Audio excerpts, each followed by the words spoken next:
Merhaba arkadaşlar, Şahane Yemek Tarifleri kanalıma hoş geldiniz. Bugün sizlere evde yapılabilecek en lezzetli, en pratik ekmek tarifi vereceğim. Mutlaka bu şekilde denemenizi tavsiye ediyorum. Daha fazla beklemeden geçelim tarifime. Karıştırma kabına 1 su bardağı ılık süt, 1 su bardağı ılık su, 1 yemek kaşığı toz şeker, 1 tatlı kaşığı tuz ve 1 paket instant mayayı alalım. Tahta kaşıkla maya eriyene kadar karıştıralım.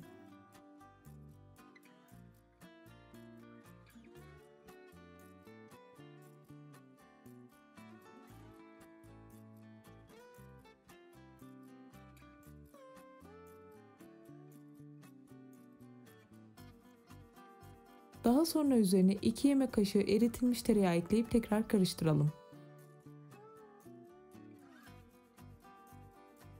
Son olarak üzerine azar azar un ilave ederek ilk önce tahta kaşıkla daha sonra elimizle güzelce yoğuralım.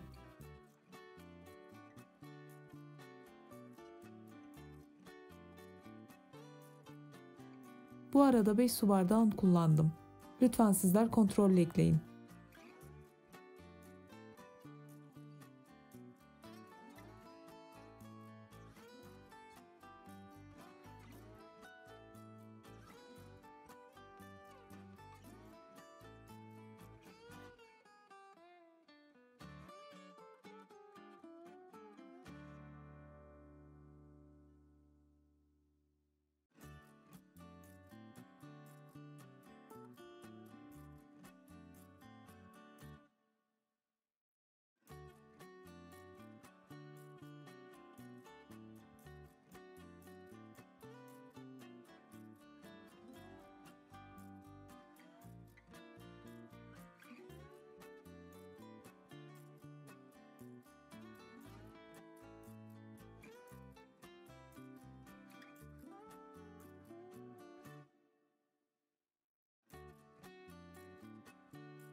Evet arkadaşlar, hamurumuzu yoğurduk. Kabımıza 1 yemek kaşığı kadar sıvı yağ alalım.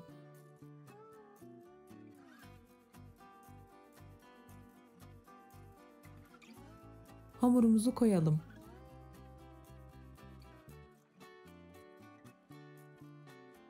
Üzerini streç filmle kapatarak 45-50 dakika mayalanmaya bırakalım.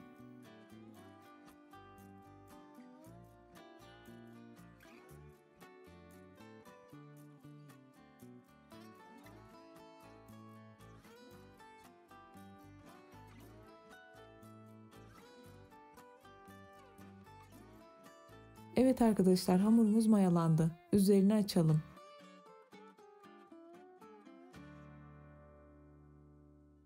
Hamurumuzun havasını alalım.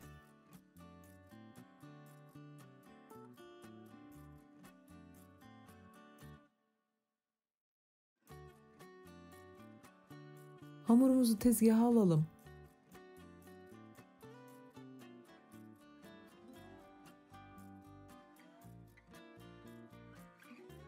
İki eşit parçaya bölelim.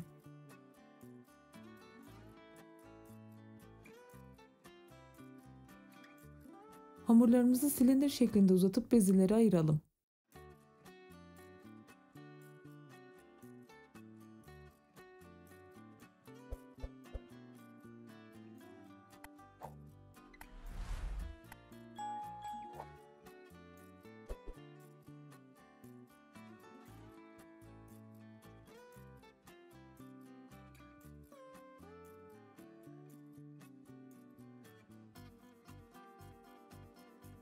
Daha sonra bezelerimizi yuvarlayarak kenara alalım.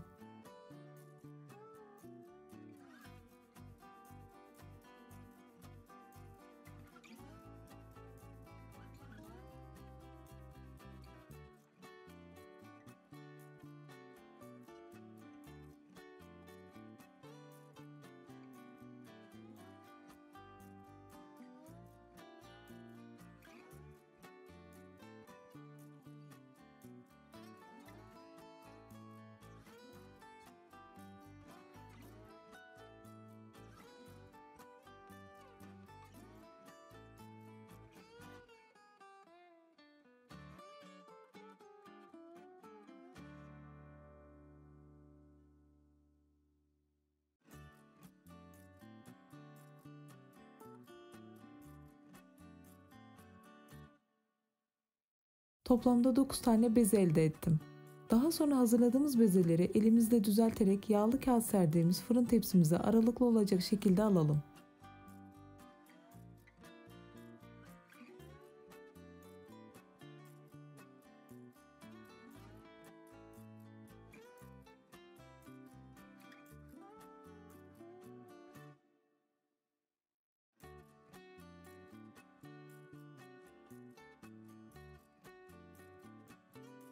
Üzerine temiz bir bez örterek 15-20 dakika tepsi mayası için bekletelim. Evet arkadaşlar, tepsi mayamız geldi. Üzerini açalım. Üzerine küçük bir süzgeçle un serpelim.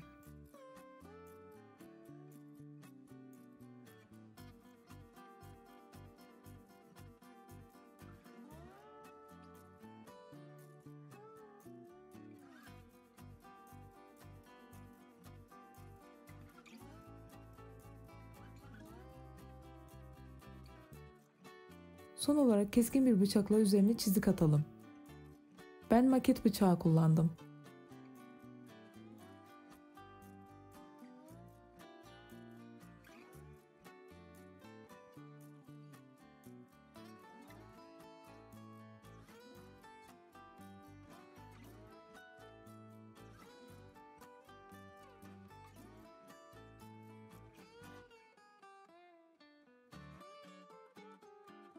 Ekmeklerimiz pişmeye hazır. Önceden ısıttığımız 180 derecelik fırında kontrollü pişirelim. Evet arkadaşlar, ekmeklerimiz pişti. Çok güzel görünüyorlar. Yumuşacık, mis gibi oldular.